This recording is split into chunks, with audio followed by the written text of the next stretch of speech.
Hi guys. आज हम लोग सीखेंगे ज़ोहो के जो एनालिटिक है उस एप्लीकेशन के बारे में जानकारी लेंगे, उसके ऊपर ओवरव्यू देंगे, इसको कैसे डेटा लेना है, कैसे डेटा इंपोर्ट करना है, क्या क्या सुविधा मिल रहा है इस एप्लीकेशन में, जो कि ज़ोहो अभी मेक इन इंडिया के अंतर्गत एक सॉफ्टवेयर है जो कि power BI and different type का जो बीआई टूल है उसके हिसाब से यूज़ किया जाता है। तो आज हम लोग उसी के बारे में जानकारी लेंगे, ओवरव्यू देंगे। अ, जैसे कि मैंने आपको बताया कि ये ज़ोहो के एप्लीकेशन के बारे में है, तो मैं आपको दिखाना चाहूँगा कि आपको कैसे सर्च करना है। आपको यहाँ पे जाना है, ज़ोहो वन वीक के और बिजनेस सिस्टम, ऑपरेटिंग सिस्टम के बारे में, बिजनेस का आपको पहला लिंक मिल जाएगा, उसको आपको क्लिक करना है और डायरेक्टली आपको साइन इन या फिर क्रिएट अकाउंट करना है। यहाँ पे साइन इन दिखा रहा है कि साइन इन करेंगे तो पहले आपको क्रिएटिंग अकाउंट, क्योंकि मेरा ऑलरेडी अकाउंट बना हुआ है इसलिए डायरेक्टली आ रहा है। लेकिन जब भी आप न्यू अकाउंट साइन इन करेंगे तो वहाँ पे आपको बेसिक डिटेल्स जानकारी लेंगे, जैसे कि आपका नाम, ईमेल आईडी, कौन से कंपनी के अंदर काम करते हैं, इस तरह का डिटेल्स मांगा जाएगा। और ये 15 डेज ट्रायल पीरियड है, ठीक है, उसी के अंतर्गत आता है ज़्यादातर अगर देखा जाए तो उसी के हिसाब से हम लोग जाएंगे। तो पहला जो ओवरव्यू है, जैसे आपका साइन इन हो जाता है, जब से आपका अकाउंट क्रिएट हो जाता है तो वो आपको एक लिंक प्रोवाइड करेंगे, ठीक है। वो आपको एक लिंक प्रोवाइड करेंगे जो कि इस तरह का लिंक रहेगा, इतना दूर तक लिंक रहेंगे आपका, ठीक है। उसको आपको कॉपी पेस्ट करके आपको आपको क्या करना है, आपको यूआरएल पे आपको पेस्ट करना है। जैसे पेस्ट करेंगे तो आपका जो ज़ोहो वन का जो पेज है वो ओपन हो जाएगा। जैसे आपके यहाँ पे आएंगे तो आपका होम पेज आपको दिखाई देगा। यहाँ पे आप जो भी ज़ोहो का जो भी एप्लीकेशन आपने यूज़ किया है उसके बारे में डिटेल्स आएगा। अगर अगर कभी भी आपको लगता है कि एनालिटिक जो है आपको यहाँ पे एनालिटिक मिलेगा, अगर एनालिटिक आपको यहाँ पे नहीं मिलता है, ठीक है, तो आपको क्या करना है, जैसे होम बटन में यहाँ पे वर्किंग डायरी, ओके, बुक्स के बारे में, बिलिंग के बारे में, ठीक है, मीटिंग का नोट्स बुक्स के बारे में, जैसे ये एप्लीकेशन आ रहा है, क्योंकि ये सभी जो है एप्लीकेशन है, ठीक है, जो का खुद का एप्लीकेशन है उसके डिटेल्स साइड में दिखाया जाएगा जैसे आप होम पे क्लिक करेंगे। और नहीं तो अगर आप वो एप्लीकेशन, जो आप एप्लीकेशन ढूंढना चाहते हैं, अगर वो आपको नहीं मिलता है तो आपको क्या करना है, आपको मोर पे क्लिक करना है। जैसे आप मोर पे क्लिक करेंगे तो यहाँ पे और भी ऑप्शन आ जाएगा, ठीक है। जैसे कि हम लोग आज एनालिटिक के बारे में देख रहे हैं, बुक के बारे में देख रहे हैं। आप कुछ नहीं, आपको ये एनालिटिक में क्लिक करना है। और एनालिटिक के क्लिक करने के बाद जैसे कि आप जैसे इसका एनालिटिक क्लिक करेंगे तो एनालिटिक ओपन हो जाएगा। अगर आपको ये ऑप्शन बार बार मतलब बार बार आप जाके मोर ऑप्शन में जाके नहीं करना चाहते, तो यहाँ पे जो है एप्लीकेशन में पिन का ऑप्शन रहता है, पिन अनपिन का, तो वो आप पिन और अनपिन कर सकते हैं, ठीक है। तो इस तरह से आप जो है बेसिकली जो है ओवरव्यू देख सकते हैं, ठीक है। एप्लीकेशन में अगर जाते हैं तो कभी भी आप जैसे यहाँ पे क्लिक करते हैं तो आपका जो है इस तरह का इंटरफेस आपको दिखाई देगा। थोड़ा लोडिंग के लिए टाइम ले रहा है, क्योंकि ये जैसे कि मैंने बताया कि क्लाउड बेस्ड सर्विस है, लेकिन नॉर्मली जहाँ तक मैं देख पा रहा हूँ बहुत ही फास्ट काम कर रहा है। ये जो भी डेटा है यहाँ पे, जो भी फेस दिखाई दे रहा है, यहाँ पे आपको ऑप्शन दिखाई देगा। जैसे आप एनालिटिक में क्लिक करते हैं, ठीक है, तो आपको यहाँ पे कुछ ऑप्शन मिलेगा, ठीक है। ये ऑप्शन जो है dedicated for the analytic application के लिए ही है, ठीक है, ऐप के लिए है। जैसे कि यहाँ पे एक्सप्लोर पे जो भी आपने जो भी आपका डेटा सेट है वो यहाँ पे हाईलाइट होगा, जो भी आपने डेटा सेट अपनाया है या फिर अपलोड किया है, या फिर जो भी डेटा ज़ोहो की तरफ से दिया जा रहा है, ये सब जो डेटा जो है वो ज़ोहो की तरफ से दिया गया है, ठीक है।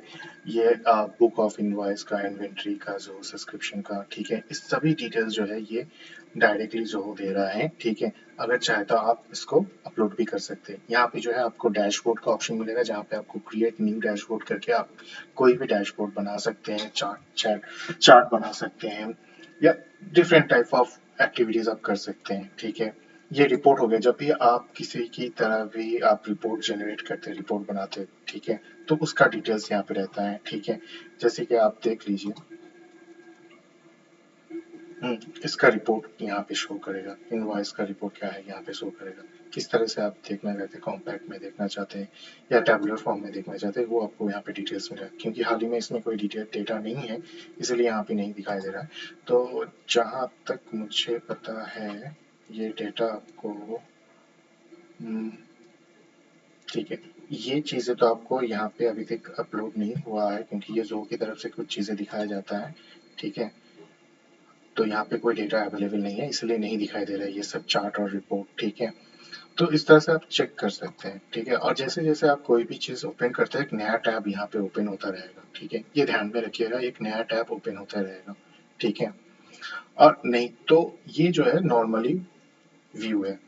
अभी जो है यहाँ पे जो भी डेटा आपका अवेलेबल है उसका डेटा का डिटेल्स यहाँ पे आपको दिखाई देगा। जैसे कि मैंने पहले ही बताया था, एक्सप्लोरर पे आपको यहाँ पे बुक ऑन जो इन्वेंटरी का डिटेल्स यहाँ पे दिखाई दे रहा है। इसके अंदर जो भी टेबल है वो दिखाई दे रहा है, या चार्ट दिखाई दे रहा है, ये चार्ट से ये चार्ट का सिंबल दिखाई दे रहा है। इसी तरह से आपको दिखाई देगा ओवरव्यू पे, ठीक है।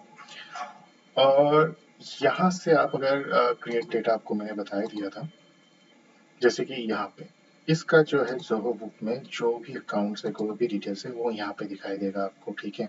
अगर हम इसको अकाउंट पे क्लिक करते हैं, जैसे कि वो डेटा अवेलेबल है, ठीक है, तो उसका अकाउंट का डिटेल्स यहाँ पे आपको दिखाई देगा। मैं इस चीज़ के बारे में और भी आपको बताऊंगा कि डेटा जो टेबुलर फॉर्म में है और किस तरह से इसको हाईलाइट करना है, वन बाय वन मैं इसके बारे में जानकारी दूंगा। इसके अलावा हम लोग अगर इसको बंद करते हैं, नेक्स्ट जो है ये आपका कोई भी तरह की दिक्कत हो रही है तो आप इसको इसके बारे में जानकारी ले सकते हैं, ठीक है। और दूसरा चीज़ है कि डेटा सोर्स आपको कैसे अपलोड करना है, सेटिंग्स क्या है, ट्रस्ट में क्या है, ये पूरा डिटेल्स है। जैसे कि मैंने हाल ही में कुछ ट्राई किया था, तो वो भी जो भी डेटा था वो जो है आपका ट्रस्ट में आ गया है। अगर आप चाहे तो परमानेंटली डिलीट कर सकते हैं या फिर रिस्टोर कर सकते हैं, ये ऑप्शन रहेगा, ठीक है। और नहीं तो ये ऑटोमेटिकली एक टाइम के बाद, सर्टेन टाइम के बाद डिलीट हो जाएगा, ठीक है। जैसे कि यहाँ पे दिखाई दे रहा है कि 45 डेज के अंदर ये पूरी तरह से डिलीट हो जाएगा, तब इसका कोई काम नहीं रहता। अब तब तक के लिए ये डेटा अभी अनवांटेड हो जाएगा, ठीक है। मोर ऑप्शन में जाएंगे तो डेटा सोर्स का ऑप्शन रहेगा। यही चीज है जो हम लोग को देखना है, ठीक है। जैसे ये डेटा सोर्स है कि ये जो फाइनेंस का जो है जो कि डायरेक्टली मुझे दिया गया है थ्रू ज़ोहो के एप्लीकेशन को लेने की वजह से, ये ट्रायल पीरियड के लिए, ट्रायल पीरियड का मतलब, या फिर आप कोई भी चीज़ सीखना चाहते हैं इसके लिए ऑलरेडी डेटा दिया गया है।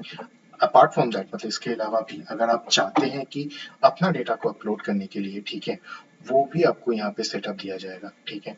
तो उसी के बारे में आप जानकारी देंगे, ठीक है।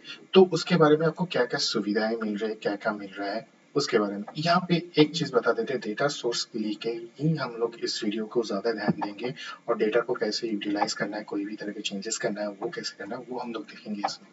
तो यहाँ पे पाइपलाइन का ऑप्शन दिया गया है। अगर किसी तरह का पाइपलाइन आप शेड्यूल करते हैं, जैसे कि ऑटोमेट करते हैं, ठीक है, किसी डेटा सोर्स के थ्रू, तो उसको आप शेड्यूल कर सकते हैं, नेक्स्ट शेड्यूल कर सकते हैं, उसका डिटेल्स यहाँ पे आपको, आप कोई भी क्रिएट न्यू पाइपलाइन बना सकते हैं, कोई भी डेटा लेक के साथ, डेटाबेस रिलेशनशिप डेटाबेस के साथ, या फिर एपीआई के थ्रू भी आप इसको पाइपलाइन क्रिएट कर सकते हैं। तो उसी के बारे में हम लोग अभी जानकारी लेंगे। जैसे कि डेटा सोर्स में आएंगे तो यहाँ पे आपको बहुत सारे ऑप्शन मिलेंगे, ठीक है।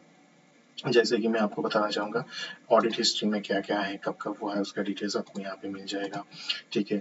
सिंक्रोनाइज हिस्ट्री जो भी है उसका डिटेल्स मिल जाएगा, जैसे कि मैं लास्ट 2 दिन से इसको यूज़ कर रहा हूँ, ठीक है। सेटअप को अगर आपको कहीं भी चेंज करते हैं, री ऑथेंटिकेशन मतलब आपका डेटा या फिर डेटा सोर्स किसी वजह से डिस्कनेक्ट हो गया है, ठीक है, तो अभी आपको री ऑथेंटिकेशन का भी ऑप्शन आपको रहेगा। इसके बारे में और भी जानकारी देंगे हम आपको, ठीक है। जो एक बार सिंक्रोनाइज हुआ है, ठीक है। अभी जाते हैं कि जब भी आप यहाँ पे ऐड डेटा सोर्स करेंगे तो आपको बहुत सारे ऑप्शन मिलेंगे। जैसे कि पहले आ जाएगा ऑल का ऑप्शन, तो ऑल के ऑप्शन में बहुत सारे ऑप्शंस रहेंगे, ठीक है। आप कंटिन्यू जा सकते हैं, देख सकते हैं, लेकिन मैं आपको वन बाय वन एक चीज दिखाना चाहूंगा। जैसे कि एक्सेल फाइल, जो भी आपका डेटा है, Excel file, CSV file, XML file, भी एचटीएमएल फाइल तक से आप इसको यहाँ पे ले सकते हैं, ठीक है। माइक्रोसॉफ्ट का जो एक्सेस है उसको भी ले सकते हैं। मतलब हर तरह के जो भी आपके लोकल ड्राइव में जो भी है आप डायरेक्टली इसको अपलोड कर सकते हैं, ठीक है। मोस्ट ऑफ भी आप देख सकते हैं यहाँ पे जो है जो एनालिटिक डेटाबेस के साथ, कौन सा डेटाबेस और डेटा लेक के साथ आप कनेक्ट करना चाहते हैं उसका भी ऑप्शन है, सेल्स फोर्स ऐड। तो इसी के वन बाय वन देखते हैं। जैसे कि most popular application local drive, ठीक है, गूगल ड्राइव के साथ आप कनेक्ट कर सकते हैं। अमेजोन के जो है रेडशिप से साथ आप जो है अमेजोन आरडीएमएस के साथ, आरडीएमएस के साथ भी आप कर सकते हैं। मैंने शायद कहीं पे देखा था, अथीना भी देखा था, अमेजोन का जो अथीना होता है उसके साथ भी आप कनेक्ट कर सकते हैं नॉर्मली। यहाँ पे जोहो का खुद का जो एप्लीकेशन है, ठीक है, जो भी एप्लीकेशन उसके साथ आप डायरेक्टली, मतलब क्या है कि डायरेक्टली कनेक्ट कर सकते हैं, जिसका ऑप्शन बहुत ही रहता है, ठीक है।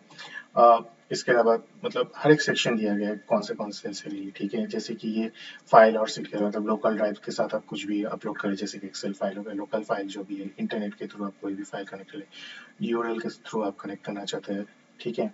कॉपी एंड पेस्ट के थ्रू करना चाहते हैं तो इसका ऑप्शन रहता है, ठीक है। तो एक तरह से हो गया क्लाउड सर्विसेज, जैसे कि गूगल ड्राइव हो गया, जोहो ड्राइव हो गया, बॉक्स हो गया, ड्रॉप बॉक्स हो गया, ठीक है। और जैसे कि मैंने आपको क्लाउड सर्विस है S3, Amazon S3 आपको मिल गया। शेयर पॉइंट, माइक्रोसॉफ्ट का शेयर पॉइंट के साथ भी आप कर सकते हैं। वन ड्राइव, माइक्रोसॉफ्ट का वन ड्राइव के साथ भी आप कनेक्ट कर सकते हैं। डेटा लेक जैसे कि रेडशिफ्ट हो गया, जहाँ तक मैंने देखा था कि यहाँ पे हाइप के साथ, देन मोंगो डीबी के साथ भी आप कनेक्ट कर सकते हैं, जो कि डेटा लेक और रिलेशन डेटाबेस के साथ कनेक्टेड हो रहा है। स्नोफ्लिक्स भी आपको ऑप्शन मिलेगा, ठीक है, जो कि अगर देखा जाए एक तरीके से जो भी पॉपुलर एप्लीकेशन है सभी यहाँ पे हैं, ठीक है। और क्या है कि मोस्ट ऑफ द पीपल क्या करते हैं कि ये ज़रूरी होता है कि कनेक्ट करना, अगर आप कंपनी में किसी भी कंपनी में काम कर रहे हैं, डेटा के रिलेटेड आपको जानकारी हो या ना हो, तो नॉर्मली क्या होता है कि एक बजट के लिए लिमिटेड होता है, ठीक है। कोई कोई भी कंपनी एक ही टाइप का डेटा लेक या फिर डेटा रिलेशनशिप डेटाबेस के लिए यूज़ नहीं करता। हर एक अलग अलग एप्लीकेशन यूज़ करते हैं जो भी उसके लिए सुइटेबल और कॉस्ट एफिशिएंसी होता है, तो उसी के बेसिस पे यूज़ होता है, उसी के बेसिस पे पाइपलाइन जो कनेक्ट होता है। तो इसमें और क्या होता है कि बहुत लोग आपको बोलते हैं कि इसको ऑटोमेट करने के बाद ये आपको क्या होगा, लाइव डेटा दिखाई देगा। लाइव डेटा नहीं होता है, कोई भी एप्लीकेशन अगर आप किसी भी सोर्स के साथ कनेक्टेड होते हैं तो अगर तो उसका ना जो एपीआई हिटिंग होता है, ओके, डायरेक्टली इनडायरेक्टली जो भी एपीआई हिट है उसको टाइम शेड्यूल करना पड़ता है कि कितने घंटे के बाद, कितने मिनट के बाद वो हिट करेगा और डेटा जो भी होगा वो डायरेक्टली आएगा। तो कोई भी चीज डायरेक्टली नहीं होता है, लेकिन एक्चुअली में देखा जाए तो जोहो का जो बुक है, जोहो का जो एप्लीकेशन है एनालिटिक, तो वो भी एक सडन लिमिट तक ही बार बार कर सकते, शेड्यूल हो सकता है, ठीक है। मतलब हर मिनट के बाद या एक घंटे के बाद या 5 मिनट के बाद वो ट्रिगर करेगा, तो एक लिमिटेशन रहता है, ठीक है। तो इसमें प्रेशर का मतलब ज्यादा प्रेशर नहीं पड़ता है।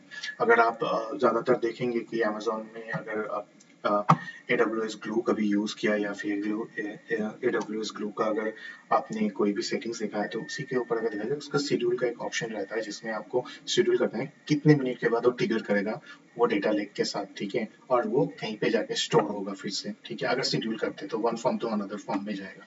तो इस तरह से काम करता है स्ट्रीमिंग डेटा, मतलब जो भी एपीआई के थ्रू हीट करना चाहते हैं, आपके पास कोई डेटा सोर्स डायरेक्टली कोई डेटा लेक नहीं है, आप डायरेक्टली किसी तरह का HTML फाइल जो है, जो रनिंग HTML फाइल है, वहां से एपीआई हिट करके आप डायरेक्टली स्टोर करना चाहते हैं, ठीक है। तो उसमें भी एक सर्टेन लिमिट रहता है, तो वो भी आप कर सकते हैं, ठीक है, इस तरह से। अ, अगर जोहो एप्लीकेशन के सारे जोहो एप्लीकेशन इसके साथ, मतलब जो भी जो भी रिलेटेड है या मार्केटिंग के रिलेटेड कुछ भी हो, तो सभी के सभी आप एनालिटिक के साथ कनेक्ट कर सकते हैं, डेटा सोर्स के हिसाब से देख सकते हैं, ठीक है। बहुत ही पॉपुलर जो है जो सिएरा में जो बुक है, जो फाइनेंस है, और जो इनवॉइस, जो कि बहुत ही ज़्यादा इस्तेमाल में आता है, ठीक है। और जो HR का भी ज़्यादा यूज़ होता है जहाँ तक आप देख पाएंगे। तो इस तरह के एप्लीकेशन, ठीक है, सेल्स और CRM के लिए जैसे पॉपुलर जो है ज़्यादातर ये तीनों, ये जो सेल्स फोर्स बहुत ही पॉपुलर है, ये भी बहुत ही पॉपुलर है, ठीक है। तो इस तरह से मार्केटिंग में तो मतलब Google Analytics, Google Ads, Facebook, YouTube, ठीक है। इंस्टाग्राम का एडवर्टाइजमेंट जो भी होता है वो भी एनालिटिक के आप डायरेक्टली डेटा कर सकते हैं। फाइनेंस का कुछ एप्लीकेशन जो भी है वो भी आप इसमें जा सकते हैं। ह्यूमन रिसोर्स जैसे कि मैंने पहले भी बताया था आपको। और रह गया है तो ई कॉमर्स, सोशल मीडिया, आपको सब कुछ मिल जाएगा यहाँ पे। ई कॉमर्स में मैंने एक चीज़ ध्यान दिया कि सिर्फ अमेजोन सेल्स के या स्पॉटिफाई के इस तरह के दे रहे हैं, जैसे कि कुछ अलग सर्विस जो है वो भी इसमें ऐड होना चाहिए, लेकिन अभी तक ऐड नहीं हुआ है, ठीक है। सोशल मीडिया के हिसाब से वो पहले already we know that about that. Services जो भी है, ठीक है, जो सर्विस जो फॉर्म सर्वे मंकी बहुत लोग यूज करता है, यहाँ पे शायद एक माइक्रोसॉफ्ट का फॉर्म भी आता है, वो भी अभी तक ऐड नहीं हुआ है, ठीक है। कस्टमर सर्विस के जो भी एप्लीकेशन है, तो वो अगर नहीं होता है अगर किसी वजह से, तो आप एपीआई के थ्रू उसको हिट कर सकते हैं, ठीक है। डायरेक्टली एपीआई के थ्रू हिट कर सकते हैं। अगर कोई भी सोर्स नॉट अवेलेबल है डायरेक्टली, तो आप उसको डायरेक्टली स्टोर कर सकते हैं, ठीक है, एपीआई में। तो इस तरह से आप चीज़ों को अप्लाई कर सकते हैं। अभी जाते हैं हम लोग, जो है हम लोग करने वाले हैं कि सोर्स के थ्रू करना चाहते हैं। तो हमारे पास एक डेटा है, ठीक है, जो कि सैंपल स्टोर का है। तो हम लोग किसी डेटा को यहाँ पे अपलोड इंपोर्ट करेंगे। तो मैं यहाँ पे टेबल का नाम देता हूँ, डिस्क्रिप्शन आप चाहे तो लिख सकते हैं, किस तरह का फाइल है वो आप दे सकते हैं, ठीक है। यहाँ पे आपको ऑप्शन आ जाएगा। आप, क्योंकि मेरा फाइल जो है एक्सेल है, और फाइल कहाँ से ले रहा हूँ, अगर ट्राई सैंपल भी आप कर सकते हैं, इस तरह के ऑप्शन रहते हैं, ठीक है। और अगर इसका ओवरव्यू आपको लेना है तो इस तरह से आप कोई भी सिस्टम में जा सकते हैं। तो अगर हम फाइल चूज करते हैं, और मेरा जो फाइल है सैंपल सुपर स्टोर, या तो इसको मैं अपलोड करता हूँ। फिर हम लोग को क्या करना है, नेक्स्ट बटन में दबाना है, ठीक है। जैसे ये टेबल आ जाता है तो यहाँ पे मेरे जो एक्सेल फाइल में उसमें 3 शीट है, तीनों के तीनों शीट यहाँ पे हाईलाइट हो रहा है, ठीक है। तीनों के सिर्फ कुछ ही नो सभी रोज हाईलाइट नहीं हो रहा है, 2 3 या 5 रो ऐसे इस तरह से हाईलाइट होगा, ठीक है। और यहाँ पे आप देख सकते हैं कि हर एक ऑप्शन, मतलब तीनों की तीनों शीट का डिटेल्स है। अगर आप सेलेक्ट करना तो ऑल सेलेक्ट कर सकते हैं, या आपको मल्टीपल, मतलब कुछ सेलेक्टेड शीट आपको सेलेक्ट करना है तो आप यहाँ पे डायरेक्टली सेलेक्ट करते हो। मुझे सभी चाहिए तो मैंने सभी सेलेक्ट कर देता हूँ, तो तभी यहाँ पे ऑल सेलेक्टेड ऑप्शन जो है हाईलाइट हो जाता है यहाँ पे। इसके बाद इंपोर्ट हाइडिंग कॉलम, तो इंपोर्ट हाइड कोई कॉलम है तो वो भी इसको हाईलाइट कर देगा, कॉलम्स भी कोई अगर हाईलाइट हो वो भी हाईलाइटेड हो जाएगा। इसके बाद नेक्स्ट करते हैं, तो आपको यहाँ पे selected item name in Zoho, तो इसका ऑप्शन अगर आप चाहे तो यहाँ पे उस टेबल्स का जो सीट का नाम जो है आप चेंज कर सकते हैं यहाँ पे, ठीक है। यहाँ पे आप कुछ नहीं कर सकते, कुछ भी ज्यादातर चेंजेस नहीं कर सकते। यहाँ पे सिर्फ आपका सिलेक्टेड सीट का डिटेल्स है, लेकिन यहाँ पे आप सिर्फ उस सीट्स का नाम चेंज कर सकते हैं, ठीक है। अगर आपके जो फर्स्ट रो है कॉलम अभी सभी सीट का, अगर वो कॉलम का नेम है तो आप यहाँ पे यस कर सकते हैं, नहीं तो नो कर सकते हैं, ठीक है। मोर ऑप्शन में आपको मिलेगा कुछ ऑप्शन, ठीक है, जैसे कि अगर ये कॉमा सेपरेट कॉमा सेपरेट कुछ रहता है तो आप वहाँ पे comma separated, dot separated, space separated कुछ भी रहता है तो उसका आप मतलब, जैसे कि होता है ना CSV फाइल, ठीक है, कॉमा सेपरेट फाइल जो रहता है, तो उस तरह की चीज़ों पे आप यूज़ कर सकते हैं। अगर कोई फाइल रहता है या फिर TXT फाइल रहता है जो कि स्पेस के थ्रू या फिर कॉमा के थ्रू सेपरेशन रहता है, तो उस तरह के फाइल के लिए ये ऑप्शन सही है। अगर टॉप रो को आप इग्नोर करना चाहते हैं, कभी कभी क्या होता है कि हम लोग कंटिन्यूसली एक ही फाइल के अंदर बहुत सारे फाइल अपलोड करना चाहते हैं, ठीक है। मतलब कोई एक टेबल है उसी के अंदर माइग्रेशन कर रहे हैं कंटिन्यूसली, दूसरा एक्सेल शीट का डाल रहे हैं, तो तभी आपको एक ही कॉलम नेम की बार बार जरूरत नहीं होता है, ठीक है। तो उस तरह के लिए इस तरह के डिटेल्स आप कर सकते हैं, ठीक है। डॉट डिलीमीटर सेपरेटर क्या होगा उसके डिटेल्स में यहाँ पे आता है, ठीक है। और नेक्स्ट है, अगर किसी तरह की मतलब इम्पोर्ट एरर आता है, ठीक है, एम्प्टी वैल्यू की वजह से दिखाई दे रहा है, नहीं आ रहा है, ठीक है, तो उसको एम्प्टी रहना चाहिए, या फिर अननोन फॉर्मेटिंग हो रहा है तो उसको इम्पोर्ट करना है कि नहीं है। अगर किसी तरह का प्रॉब्लम हो, मतलब एरर मैसेज शो कर सकता है, उसी तरह के उसको स्किप करना है, या एम्प्टी रखना है, या फिर इम्पोर्ट ही नहीं करना है उस डेटा को, तो ये तीनों ऑप्शन है। अगर किसी तरह का इम्पोर्ट एरर आता है तो उसको स्किप करके आप डायरेक्टली हम लोग जीरो डाल सकते हैं, ब्लैंक या नल रख सकते हैं, इस तरह से। अभी जो है मैं इसको क्रिएट करता हूँ, ठीक है। जैसे ही import data has been selected, time to completed, इस तरह का आपको ऑप्शन मिल जाएगा, ठीक है। अभी जो है यहाँ पे सिंक्रोनाइजिंग जो है प्रोसेस जो है चल रहा है, ठीक है, इस तरह का आपका ऑप्शन दिखाई देगा। और अभी हम लोग डेटा सोर्स से निकल के देखेंगे कि हमारे डेटा में ये हाईलाइटेड हुआ है कि नहीं। देखिए ये जो डेटा है यहाँ पे हाईलाइटेड हुआ है, ठीक है। ये पीपल यहाँ पे आ गया, जो बुक के अंदर आ गया, लेकिन मुझे ये जो बुक के अंदर नहीं चाहिए, ठीक है, क्योंकि ये अलग कंपोनेंट है और ये अलग कंपोनेंट है, ठीक है। जैसे कि ऑर्डर हो गया, पीपल हो गया, रिटर्न्स, ये तीनों की तीनों चीजें जो है अगर देखा जाए फाइल, ये सुपर सेट का है, इस अंडर प्रोग्रेस दिखा रहा है। थोड़ा टाइम देते हैं, अभी भी ये हाईलाइटेड नहीं हुआ है, लेट मी चेक। हाँ, तो ये अभी शो नहीं हुआ है, थोड़ा वेट कर जाते हैं। ओके, ये सिंक्रोनाइजिंग जो है ये कंप्लीट हो गया है, ठीक है, पूरी तरह से हम लोग का जो है डेटा आ चुका है। इसमें थोड़ा कभी कभी टाइम लगता है कि मतलब कितना साइज का है उसके बारे में देखने के लिए। अगर हम लोग डेटा में जाते हैं यहाँ पे जोहो बुक में, तो ये यहाँ पे आ जाता है, ठीक है। अगर हम अब एक्सप्लोर पे जाते हैं,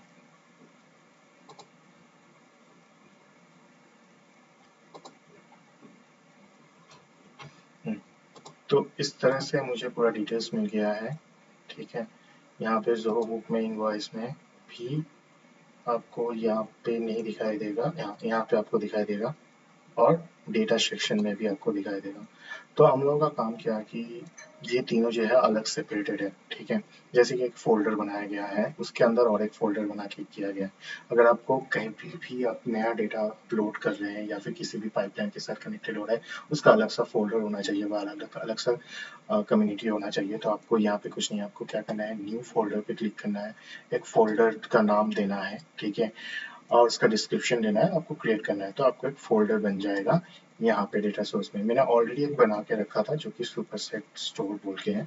अभी क्या करना है, ओके, आपको एक्सप्लोर में जाना है, एक्सप्लोर में जाके आपको ऑर्डर पे क्लिक करना है, ऑर्डर पे क्लिक करने के बाद मूव टू फोल्डर, तो यहाँ पे मूव टू फोल्डर में आपको फोल्डर का नाम आ जाएगा। तो वन बाय वन हम लोग क्या करेंगे, इसको सुपरसेट स्टोर पे लेके जाएंगे। एक हो गया, दूसरे को हम भी सुपर स्टोर पे लेके जाएंगे, और रिटर्स को भी। ये हो गया हम लोगों का जो है एक फोल्डर बनाया, फोल्डर के अंदर पूरा डिटेल्स यहाँ पे शो कर रहा है। जैसे आप डेटा पे क्लिक करेंगे, यहाँ पे भी वही चीजें यहाँ पे आ जाएगा। तो अभी जो काम है हम लोग को यहाँ पे काम है, ठीक है। जैसे ये क्रिएट हो जाता है, ठीक है, जैसे ये क्रिएट हो जाता है, तो आपको क्या करना है, डेटा को चेक करना है, ठीक है। यहाँ पे मैं अभी सभी फोल्डर को टेबुलर फॉर्म पे आपको यहाँ पे दिखाई देगा। तो हमने हर एक को ओपन करता हूँ और मैं कुछ इसके डिटेल्स में बारे में जानकारी दूंगा कि इसमें क्या क्या है, क्या क्या आपको ऑप्शन मिल रहा है, और कैसे इस ऑप्शन को आपको यूटिलाइज करना है, ठीक है। अ, अगर देखा जाए, ठीक है, जैसे कि मेरे पास जो अवेलेबल डेटा है, ठीक है, अवेलेबल डेटा मतलब जोहो बुक के अंदर जो भी डेटा जोहो की तरफ से दिया गया है, तो उसका एक ना मॉड्यूल डायग्राम है, जैसे कि ईआर डायग्राम जो हम लोग बोलते हैं, रिलेशनशिप बेस्ड डेटाबेस, उसका बनाना। तो यही चीज हम लोग यहाँ पे भी बनाएंगे, जो हम लोग का जो सुपरसेट स्टोर का जो डेटा है, उसका भी एक रिलेशनशिप डेटा है, तो जो कि तीनों सेट में है, तो वही चीज हम लोग को बनाना है। अगर आप कभी भी किसी भी तरह का, ठीक है, अगर आप डेटा इंस्टॉल करते हैं, शो करते हैं, तो इसमें आपको ये ऑप्शन, मैं आपको एक चीज बता देना चाहूंगा, ये चीजें सेम तरीके से काम करता है जैसे कि टैबलू में हम लोग ज्वाइन यूज करते हैं अपलोड करने के बाद कोई भी डेटा या सेट कनेक्ट करने के बाद, या फिर हम किसी की तरह क्वेरी भी लिख सकते हैं, ठीक है। तो इस तरह की चीजें रहता है। जोहो में आप प्योर सीक्वल क्वेरी भी लिख सकते हैं for creating the any kind of view, okay, any kind of आप किसी भी तरह का चार्ट बनाना चाहते हैं या फिर टेबुलर फॉर्म में कुछ दिखाना चाहते हैं, तो वो भी आप सीक्वल क्वेरी में भी लिख सकते हैं। ये ऑप्शन आपको दिया जाता है। इसके बारे में डिटेल्स में हम बाद में बताएंगे, या फिर बाद में किसी वीडियो में इसके बारे में प्योरली डिटेल्स डिस्कस करेंगे, लेकिन अभी तक जो है नॉर्मली जो ओवरव्यू है वो दिखाना चाहता हूँ। तो ये आपको इसका जो डिटेल्स है यहाँ पे आपको मिल जाएगा। यहाँ पे आपको रहेगा उसका यूनिफाइड जो मैट्रिक्स है, उसका डिटेल्स भी आपको मिल जाएगा, आपके यहाँ पे क्लिक करना है तो ये रहेगा यूनिफाइड डिस्क्रिप्शन जो है मैट्रिक्स का, हर एक मैट्रिक्स का वो डिटेल्स में आपको यहाँ पे दिखाई देगा, ठीक है, किस तरह से इसको इसके बारे में डिटेल्स में भी हम लोग बाद में जाएंगे। अभी के लिए जो है हम लोग का मेन मुद्दा जो है, जो ऑर्डर जो भी हम लोगों ने अपलोड किया है, ठीक है। अगर किसी भी तरह के आपको लगता है कि जब भी ये डेटा अपलोड होता है, ठीक है, तो ये ऑटोमेटिकली डेटा टाइप को सिलेक्ट कर लेता है। जैसे कि ये रो नंबर है, वो नंबर को इंडिकेट करता है, तो ये नंबर वाला सिंबल आपको आ जाएगा। ये टेक्स्ट को सिंबल करता है। ये कैलेंडर जो है डेटा टाइम को सिंबल कर रहा है, ठीक है। टेक्स्ट टेक्स्ट टेक्स्ट शिपिंग, जैसे कि कंट्री कंट्री आ गया तो ऑटोमेटिक ये जियो फॉर्मेट में चला गया, ठीक है। इसी तरह से, ठीक है, सिटी भी टेक्स्ट में है, स्टेट जो है ऑटोमेटिक लिया गया है, जो कि सिटी जो है आपको चेंज कर सकते हैं थ्रू द जियो, ठीक है। तो इसका ऑप्शन कुछ भी नहीं है। मैं रीजन को मैं छोड़ देता हूँ, लेकिन अगर आप सिटी को करना चाहते हैं तो ठीक है, जैसे कि फॉर्मेट चेंज करना चाहते हैं इसका, चेंज द डेटा टाइप, तो आप डेटा टाइप में जाकर सिंपली यहाँ पे आपको ऑप्शन मिलेगा multi line email, okay, auto जियो लोकेशन, ये एनेबल नहीं है। करेंसी परसेंटेज हो सकता है कि नाम की वजह से ऑटोमेटिक नहीं ले रहा है।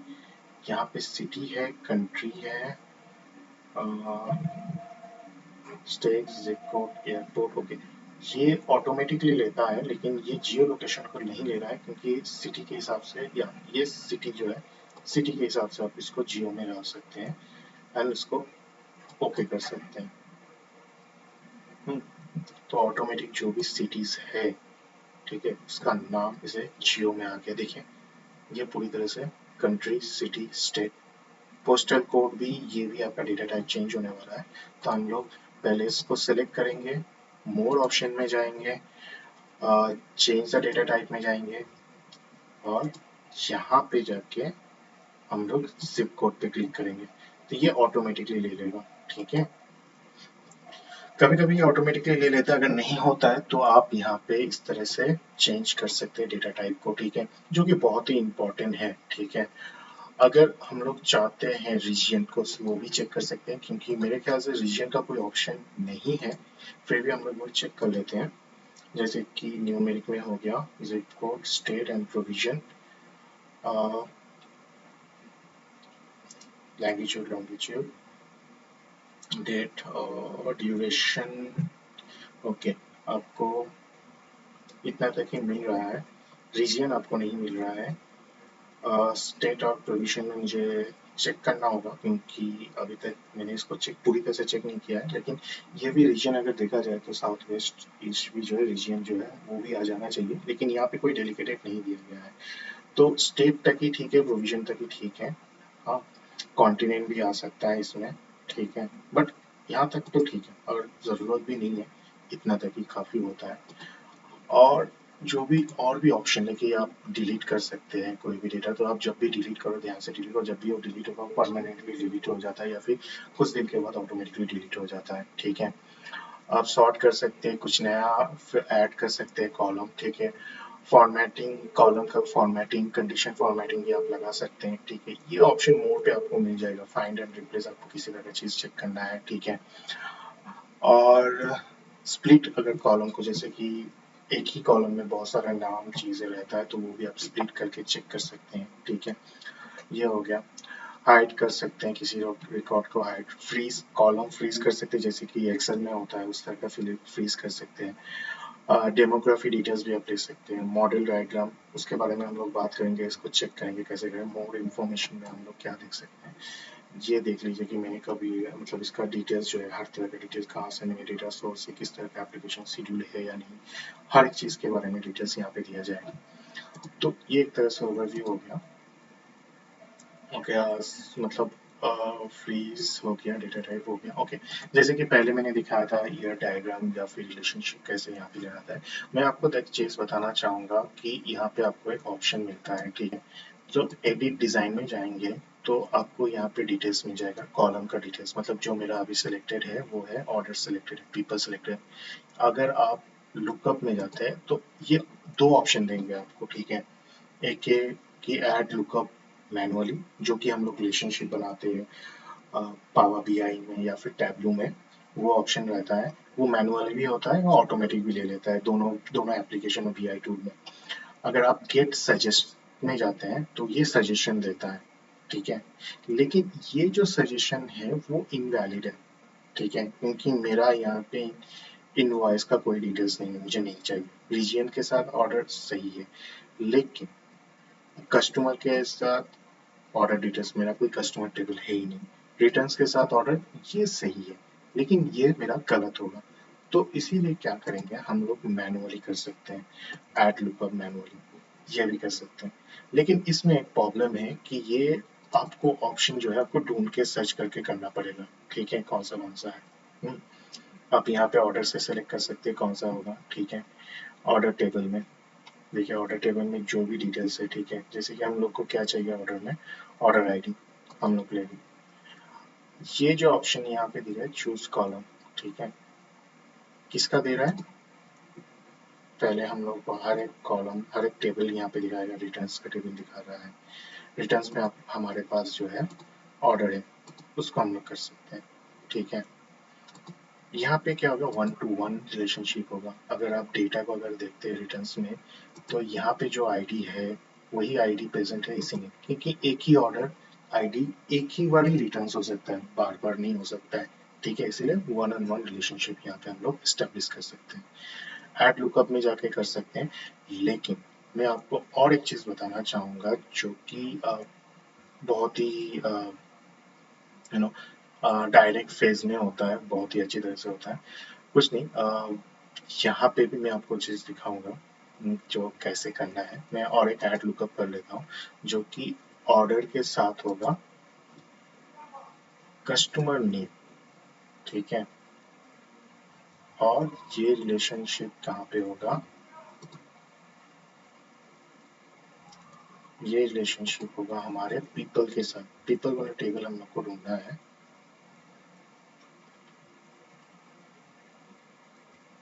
या फिर आप सर्च कर सकते हैं पीपल वाला टेबल। आ गया पर्सन, पर्सन का नाम के साथ ये रिलेशन जब भी स्टैब्लिश्ड होगा, ठीक है, तो ये क्या होगा, पीपल में अगर आप देखेंगे तो यहाँ पे नाम है, कौन से रीजन में है, बस यही डिटेल्स दिया गया है, इससे ज्यादा कुछ नहीं है, ठीक है। और अगर आप ध्यान से देखेंगे तो यहाँ पे 4 ही नाम दिया गया है, बाकी और नाम का डिटेल्स नहीं है। तो ये क्या होगा, 1 to many रिलेशन, क्योंकि ऑर्डर में बहुत सारे सेम रिलेशनशिप है, ठीक है। 1 to many में जाएगा, यहाँ पे 1 रहेगा, यहाँ पे इसका many ऑफ नाम रहेगा ऑर्डर्स में, ठीक है। अगर आप इसको सेव करते हैं, ठीक है, अगर किसी तरह का दिक्कत नहीं होता है तो यहाँ पे एरर मैसेज नहीं आएगा, यहाँ पे एरर दिखाएगा अगर आपका रिलेशनशिप नहीं बैठ रहा है। तो अगर रिलेशनशिप बैठ जाता है तो यहाँ पे कुछ भी सिंबल नहीं आएगा, ठीक है। तो आप इसको चाहे तो डिलीट कर सकते हैं, सेव कर सकते हैं। अभी क्या हो कि मेरा ये सेव हो चुका है, ठीक है। अभी हम इसको क्लोज करते हैं, जैसे क्लोज करेंगे मेरा डेटा आ गया, ठीक है। इसके अलावा और एक बेहतर ऑप्शन है कि आप इसको डायरेक्टली लुकअप कर सकते हैं। लुकअप मतलब यहाँ पे यही बताया जा रहा है कि आपका डेटा जो है कैसे दूसरे रिलेशनशिप बिठा सकते हैं दूसरे टेबल के साथ। तो यहाँ पे चेंज लुकअप बोल के आ सकता है या क्रिएट लुकअप बोल के दो ऑप्शन आ सकता है, ठीक है। अभी चेंज लुकअप बोल के ऑप्शन आ रहा है क्योंकि हम लोगों ने ऑलरेडी लुकअप बना चुके हैं, ठीक है, इसी वजह से, ठीक है। अगर आप इसको मतलब अगर क्रिएट नहीं होता तो क्रिएट लुकअप बोल का ऑप्शन आएगा। तो ये आपको ध्यान में रखना है, आप दोनों तरीके से कर सकते हैं, एडिट डिजाइन में जाके कर सकते हैं या फिर यहाँ पे डायरेक्टली कर सकते हैं। जैसे ही ये डिजाइन अपलोड एस्टेब्लिशमेंट हो जाता है तो आपको यहाँ पे डेटा मॉड्यूल पे क्लिक करना है, ठीक है। यहाँ पे आपको नीचे अगर जाते हैं, ये तो हमारा पहला वाला डेटा है, अगर नीचे जाएंगे तो आपको दिखाई देगा हमारा ये वाला डिटेल्स, ठीक है। यहाँ पे जब भी आएंगे ना तो आपको एक्सपोर्ट का ऑप्शन मिल जाता है, CSV में या एक्सेल फाइल में या PDF में आप देखना चाहते हैं या कॉलम सर्च करना चाहते हैं, मोर एक्शन में आपको एक्सपोर्ट डेमोग्राफी डिटेल्स में हम लोग चले जाते हैं। नो फैम, इसका कोई डेमोग्राफी डिटेल्स नहीं है। हम लोग जो भी अपलोड किया है उसके हम लोगों ने रिलेशनशिप बना चुके हैं बहुत ही अच्छी तरीके से, वो हाईलाइट भी हो रहा है, ठीक है। जैसे कि इसका वन डायरेक्शन, ये यहाँ से रिलेशनशिप हो रहा है, ये यहाँ से रिलेशनशिप हो रहा है, उसका इंडिकेशन दिखा रहा है 1 to many रिलेशन। यहाँ पे 1, यहाँ पे many हो रहा है, यहाँ पे many हो रहा है। ये जो सिंबल रहता है यहाँ पे, जब भी कोई भी चीज, अब अगर आप ये चीज आप ज्यादातर पावर BI में देख पाएंगे इसका इस तरह के रिलेशनशिप के बारे में, क्योंकि मैं अपने लाइफ मतलब के करियर में different type of PI tool use किया हूँ, ठीक है। तो बेसिकली कनेक्शन विदाउट कनेक्शन में तो ये आपको इजीली समझ में आएगा कि ये वाला मैनी दिखा रहा है, ये वाला वन दिखा रहा है, इस साइड में वन।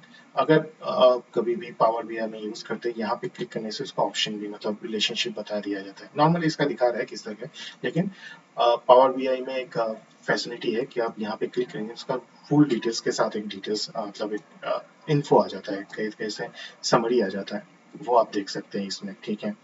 तो ये हो गया हमारा जो है डेटा रिलेशनशिप डायग्राम बनाना। अगर टाइप चेंज करना हो तो टाइप चेंज करना, डेटा फॉर्मेटिंग करना हो तो फॉर्मेटिंग, अगर कोई भी ज़्यादा ऑप्शन जो है आप देख सकते हैं, तो ये पूरी तरह से आपको बहुत सारे ऑप्शन दे रहा है। और एक तरह से मुझे ना दूसरे अगर खास करके डेटा के हिसाब से अगर देखा जाए तो मैं बताऊंगा कि हाँ, थोड़ा सा यूजर फ्रेंडली लग रहा है, जो कि हम लोग अगर ज्यादातर एक्सेल यूज करते हैं तो उसी के हिसाब से अगर देखा जाए तो बहुत ही यूजर फ्रेंडली मुझे लग रहा है। ठीक है, अगर किसी कॉलम को हाइड करना चाहते हैं, डिटेल्स देखना चाहते हैं, सॉर्ट करना चाहते हैं, किसी को फिल्टर करना चाहते हैं, क्रिएट फिल्टर कर सकते हैं। मतलब एक तरीके से ना मुझे इस हिसाब से बहुत ही यूजर फ्रेंडली लग रहा है। बताइएगा आपका थॉट क्या है, आपका कमेंट क्या है। नेक्स्ट वीडियो में हम लोग कोशिश करेंगे कि कोई चार्ट बनाने के लिए यूजिंग एनालिटिक के हिसाब से किस तरह का चार्ट बन सकता है, कैसा कैसा चार्ट बन सकता है, हर एक चार्ट का एक डिटेल्स। और अ, कोशिश करूंगा दिखाने की। लास्ट में हम लोग एक डैशबोर्ड बनाने की कोशिश करेंगे दोनों मॉडल की तरफ से, मतलब दोनों डेटा सेट स्कीमा के थ्रू हम लोग ट्राई करेंगे। इसके हिसाब से कितना रो आ रहा है उसका भी डिटेल्स यहाँ पे दिखाई दे रहा है। ठीक है, मतलब एक तरह से तो देखा जाए बहुत ही यूजर फ्रेंडली की तरह मुझे दिखाई दे रहा है। आप और भी कुछ जानना चाहते हैं, इसको कैसे करना है, नहीं करना है, कोई भी डिटेल्स आपको जानना है, ज़रूर आप हमारे साथ संपर्क कर सकते हैं बाय थ्रू नो, आप कमेंट कमेंट कर सकते हैं। अभी तक के लिए इतना ही। Thank you.